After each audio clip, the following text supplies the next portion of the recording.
Buenos días a los que van ingresando. Vamos a comenzar con la clase. La semana pasada comenzamos con el tema de citología, que es todo lo relacionado a la célula. Se les explicó un poco de qué trataba esta ciencia, la citología, quedamos en que era el estudio de la ciencia, de la célula, perdón, de su estructura, de cómo se observa en el microscopio y de toda su fisiología, de cómo funciona. Y trabajamos con lo que era la célula procariota, los tipos de célula, entre ellos la célula procariota. Hoy vamos a comenzar con lo que es la célula eucariota, la más evolucionada.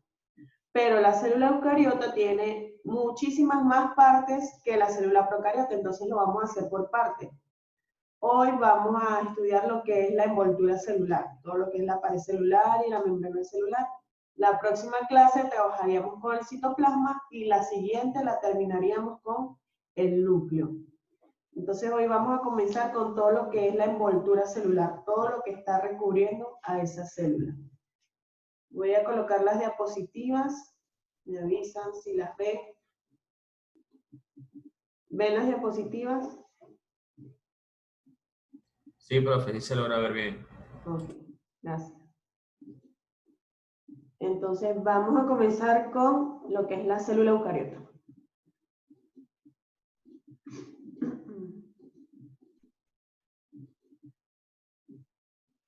Entonces, quedamos que la célula eucariota es la más evolucionada. La vamos a encontrar en todos los organismos pluricelulares, es decir, los que tienen muchas células, y en la mayoría de los unicelulares, porque recordemos que parte de los unicelulares son células procariotas y pertenecen más que todo a las bacterias. Entonces, esta célula eucariota va a contar con un gran número de estructuras y organelos. Entre ellos, lo más importante, el núcleo y la membrana celular. Esto es lo que la va a diferenciar de una célula procariota, que tiene un núcleo definido y ese núcleo cuenta con una membrana nuclear que va a rodear a todo ese material genético y va a permitir que se encuentre en un solo lugar y no esté disperso por toda la célula. Aquí tenemos un ejemplo de lo que sería una célula eucariota, que cuenta con muchos más organelos que la célula procariota. Vamos con su estructura celular, cómo está conformado esa célula eucariota. En primer lugar tenemos a la envoltura celular, que lo conforman la pared celular y el glucocálix. Tenemos la membrana plasmática, el citoplasma y el núcleo. Hoy vamos a trabajar con lo que es la envoltura celular y la membrana plasmática, que sería lo que se encuentra recubriendo a la célula. Vamos a trabajar con el 1 y con el 2. Entonces comenzamos con lo que es la envoltura celular. En primer lugar tenemos a la pared celular. La pared celular es una capa de protección de la célula. ¿Dónde la vamos a encontrar? En las células vegetales, en hongos y algas. La pared celular es propia de las células vegetales y está compuesta por polisacáridos. Es una estructura rígida compuesta por polisacáridos. A ver, los polisacáridos pertenecen ¿a qué grupos de bioelementos? ¿A qué grupo a lípidos, proteínas, vitaminas, carbohidratos, aminoácidos? ¿A cuál pertenecía de los que les expliqué en las clases anteriores? Los polisacáridos. ¿Qué son los polisacáridos? Carbohidratos, muy bien, por aquí me dieron carbohidratos. Entonces, los polisacáridos son los carbohidratos. Entonces, la pared celular está conformada por carbohidratos, que eso va a ser lo que le dé la rigidez. Vamos con las características de la pared celular. Como les venía diciendo, es una estructura rígida, es permeable al agua, gases y moléculas pequeñas. Cuando digo que es permeable, ¿qué quiere decir permeable? ¿Puede entrar o no puede entrar esas sustancias? Si es permeable esas sustancias, el agua, los gases y las moléculas pequeñas, ¿pueden o no pueden entrar? Sí pueden entrar, muy bien. Entonces, permeable al agua, gases y moléculas pequeñas. es producida por el aparato de Golgi. El aparato de Golgi es un organelo que se encuentra en el citoplasma. En la siguiente clase lo van a estudiar. Entonces, esta pared celular es un producto de excreción del aparato de Golgi. Lo segrega el aparato de Golgi. Está formado principalmente por un polisacárido llamado celulosa y además contiene también pectina y lignina. Y se encuentra perforada en muchas zonas. Esta pared celular contiene numerosos poros para que pueda ocurrir el paso de agua, gases y moléculas pequeñas. ¿Cuál es la función de la pared celular? A ver, con todas estas características que les he dicho, ¿cuál creen ustedes que sea la función de esa pared celular? Alguien que pueda deducir cuál es su función, de acuerdo a las características que les he explicado. Proteger, muy bien. Se encarga de proteger a la célula de los cambios mecánicos, más que todo. Entonces, va a proporcionar rigidez a la planta y va a proteger a la membrana plasmática de la ruptura mecánica y osmótica. Cuando hablamos de mecánica, es a movimientos bruscos, y cuando hablamos de osmótica, va a ser cuando hay mucha presión de líquido en la célula. Aquí, por ejemplo, tenemos lo que es la pared celular. Es de forma poliédrica. Si notan, tiene forma poliédrica. Entonces, todo esto va a ser la pared celular y acá nos vamos a encontrar con la membrana celular. Entonces, la pared celular va a proteger a la membrana celular o membrana plasmática. Y le va a dar rigidez a la célula. Aquí tenemos una imagen donde se ve más cerca. Esto va a ser la pared celular, todo esto de acá, y esto. Y aquí va a comenzar la membrana celular.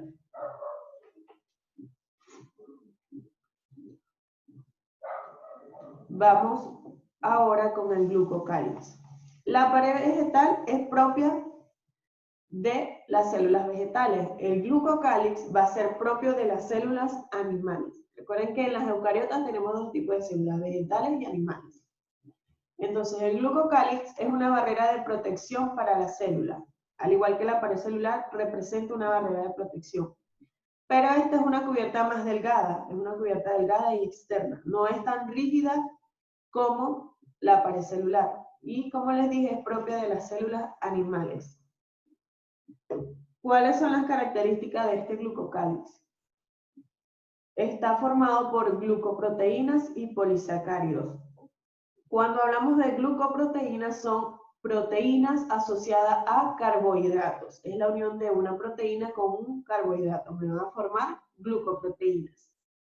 Y también tiene polisacáridos, que pudiese ser la celulosa, como en la pared vegetal. Es producto de secreción incorporado a la membrana. Al igual que la pared vegetal, es un producto de secreción de algún organelo interno del citoplasma. Ese organelo segrega restos y eso va a formar al glucocálix. ¿Cuáles son las funciones?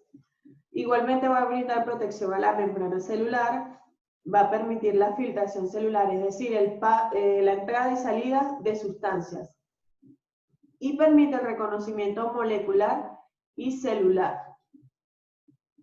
Por ejemplo, los antígenos forman parte del glucocálix. Son moléculas de reconocimiento, es decir, van a reconocer lo que pueda entrar a la célula.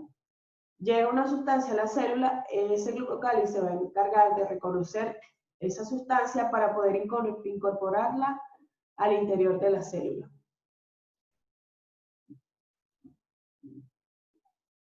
Entonces, si se fijan, aquí tenemos la membrana celular. La membrana celular es una doble capa.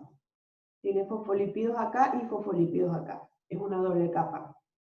¿Cuál va a ser el glucocálix? Todos estos amarillitos que están por acá, eso es el glucocálix. Son glucoproteínas y polisacáridos que están asociados a la membrana. Su función va a ser la de reconocimiento molecular y celular. Aquí está otra imagen más cercana. Entonces, ese glucocálix va a estar sobre la membrana celular. Va a estar protegiéndola para que puedan entrar sustancias que necesite realmente la célula. No va a entrar cualquier sustancia, sino solamente la que el glucocáliz reconozca que es necesaria para el interior de la célula.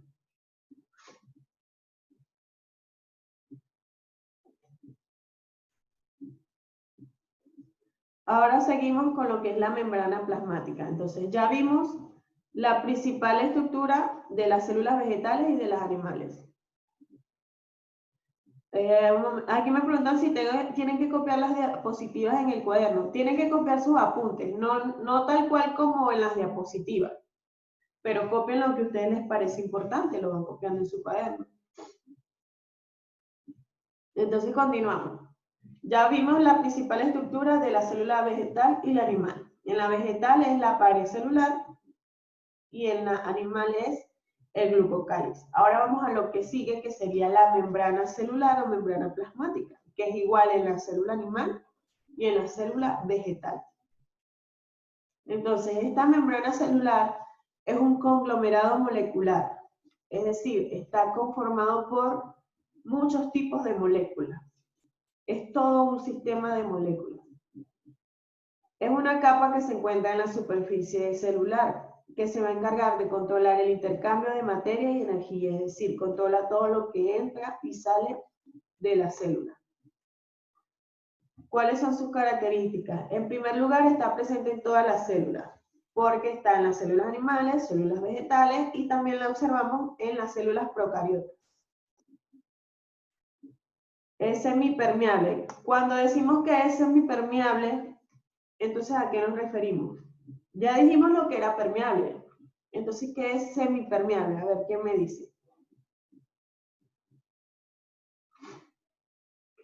Semipermeable, ¿qué será? Si en permeable era porque dejaba entrar sustancias, en semipermeable, ¿qué será?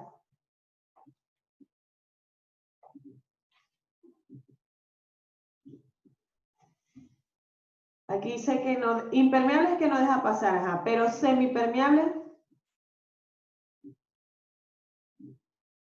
que no es permeable a todo, exacto, eso sería. Va a dejar entrar algunas sustancias y a otras no las va a dejar entrar.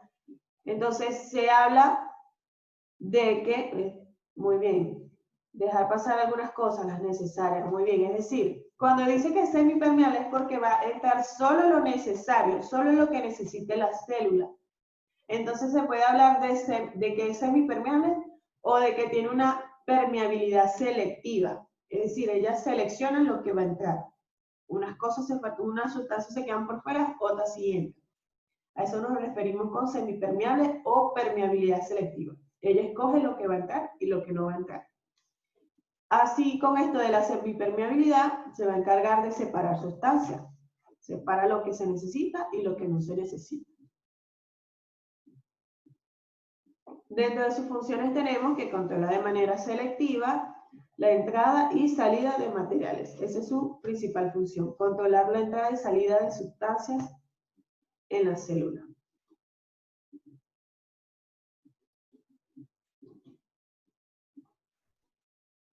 Vamos con la composición química de la pared celular.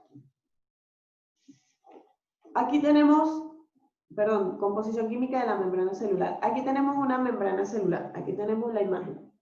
La membrana celular es una doble capa, como les venía diciendo. ¿Qué va a contener? Va a contener fosfolípidos. Fosfolípidos son todos estos de acá. Todos estos es una doble capa de fosfolípidos. Colesterol, que lo tenemos por acá, va a estar intercalado entre los fosfolípidos. ¿Y qué les va a proporcionar los lípidos? Le va a proporcionar la fuerza y flexibilidad a la membrana. Va a permitir que la membrana tenga fuerza y flexibilidad. Luego tenemos a las proteínas. Estas proteínas pueden ser estructurales y enzimáticas, como también pueden ser receptoras y transportadoras de sustancias. Entonces, tenemos proteínas de membrana que atraviesan las membranas, como estas que están acá, son proteínas integrales. Estas proteínas integrales sirven como canales para que entren y salgan sustancias. Por ejemplo, aquí tenemos una proteína, digamos que se le hizo un corte a esa proteína para que se observe el canal por donde van a entrar sustancias. Entonces esta proteína sirve de transportadora. Y tenemos proteínas que se encuentran en la periferia de la membrana que están asociadas a polisacáridos o a carbohidratos, digámoslo así, para formar lo que es el glucocálix. Esta es una proteína asociada a un carbohidrato y me va a formar una glucoproteína que me conformaría todo lo que es el glucocálix. Y tenemos a los glúcidos, que son los carbohidratos, formados principalmente por polisacáridos. ¿Y cuál va a ser su función? Conformarme los glucolípidos y las glucoproteínas, como les mencioné anteriormente, para formar principalmente el glucocálix. Entonces, en la membrana celular nos vamos a encontrar con lípidos, proteínas y glúcidos.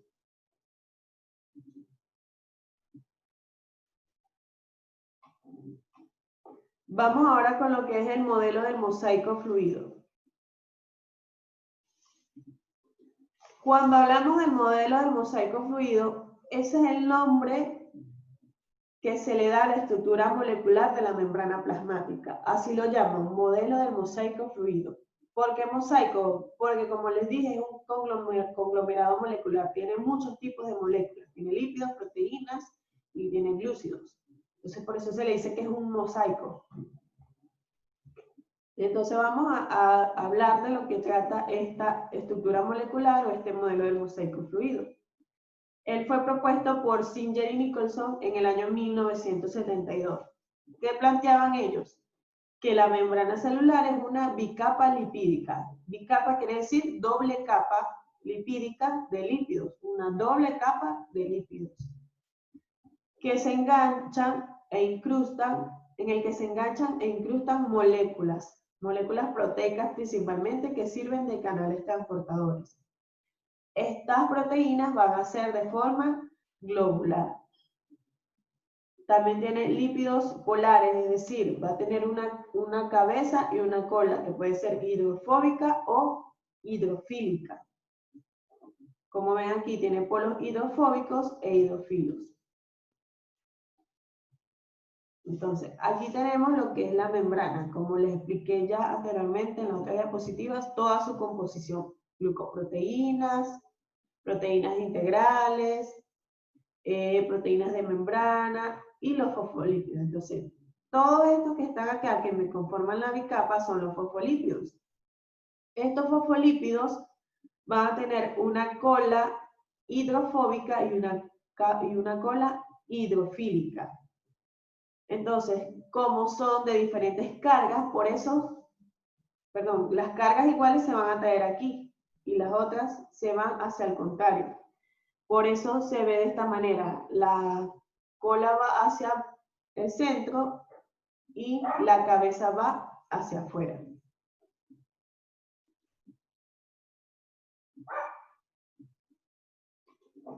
Entonces, el colesterol se va a encontrar en medio de los fosfolípidos para poder permitir la fluidez entre ellos, es decir, para que se pueda mover un fosfolípido con otro, para que se pueda deslizar uno sobre otro.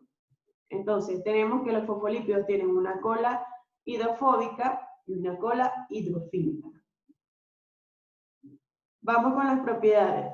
Ya hablábamos de que tiene una permeabilidad selectiva, es decir, ella escoge qué entra y qué sale. Tiene porosidad. Porosidad va a ser el espacio que hay entre un fosfolípido y otro para que puedan ingresar sustancias. Elasticidad y la fluidez, como les decía, que era cuando un fosfolípido se puede desplazar sobre otro gracias al colesterol.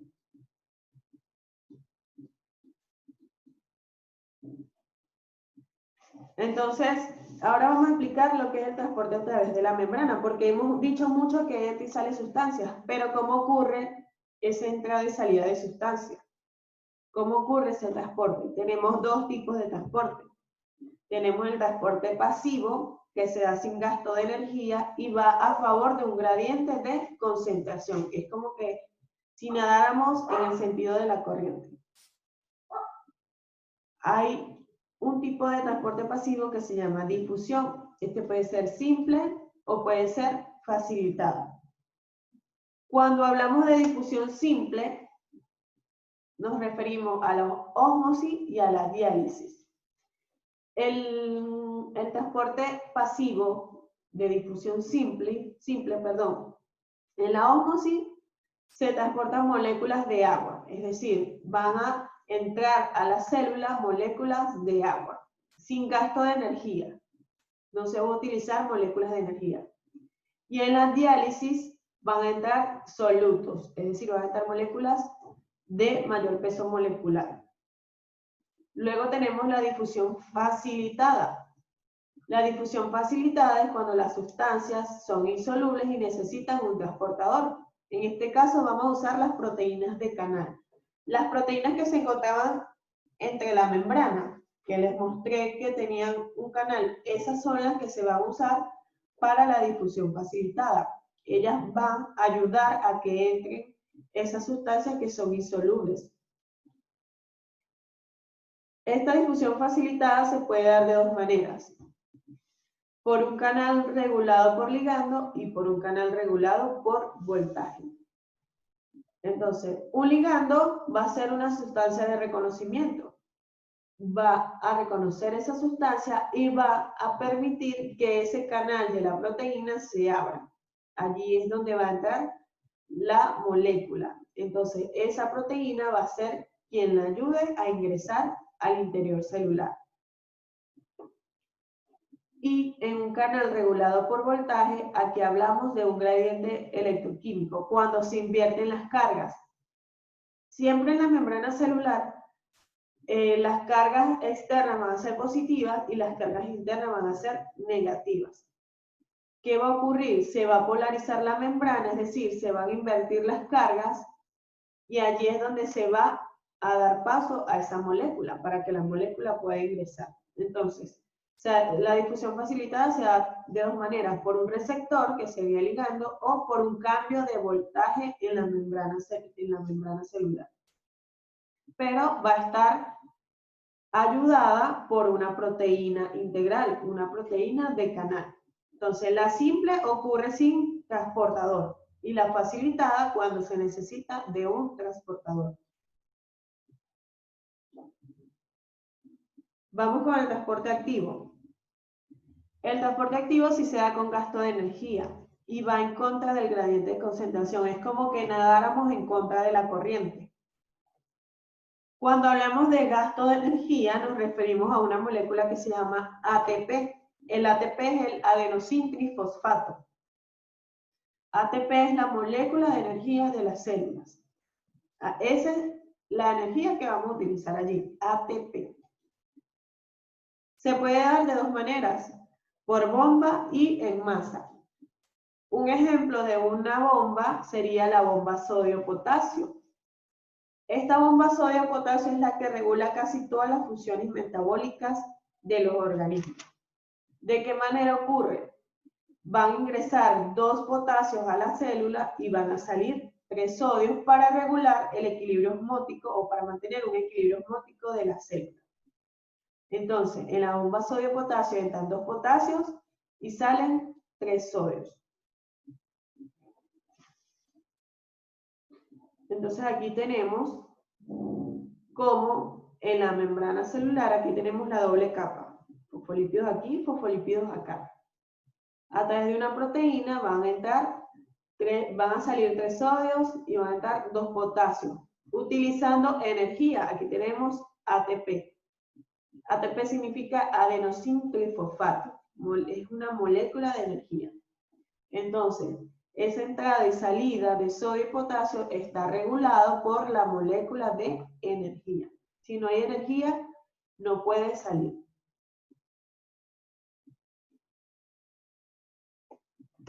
Vamos ahora con la que se da por masa, transporte activo por masa. Tenemos la endocitosis. La endocitosis se da de dos maneras: fagocitosis y pinocitosis. La fagocitosis se refiere al ingreso de sustancias sólidas y la pinocitosis al ingreso de sustancias líquidas. Si estamos hablando de endocitosis, ¿va a entrar algo o va a salir algo de la célula? Endocitosis. ¿Entra o sale?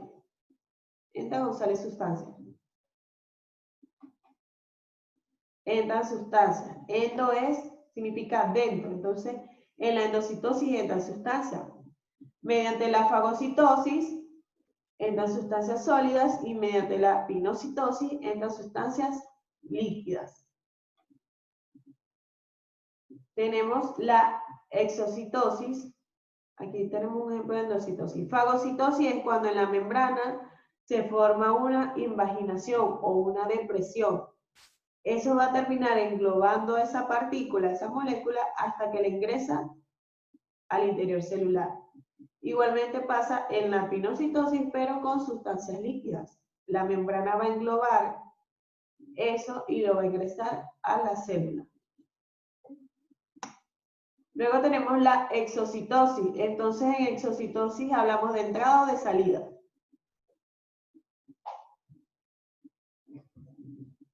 Exocitosis, hablamos de entrada o de salida. De salida, muy bien. Tenemos la egestión y tenemos la secreción. En la egestión se eliminan desechos no absorbidos, es decir, sustancias que entran a la célula y la célula no la aprovechó. Entró tal cual como entró, así va a salir. No fue aprovechado por la célula. Y en la secreción son productos anabólicos, es decir, productos de reacciones químicas. Todas las reacciones químicas que ocurren dentro de la célula tienen un producto. Es como que una molécula de agua se degrade a hidrógeno y oxígeno. Entonces, eso sería el producto. En la secreción se desechan productos anabólicos, productos de reacciones químicas. Y en la gestión, productos que no fueron aprovechados por la célula.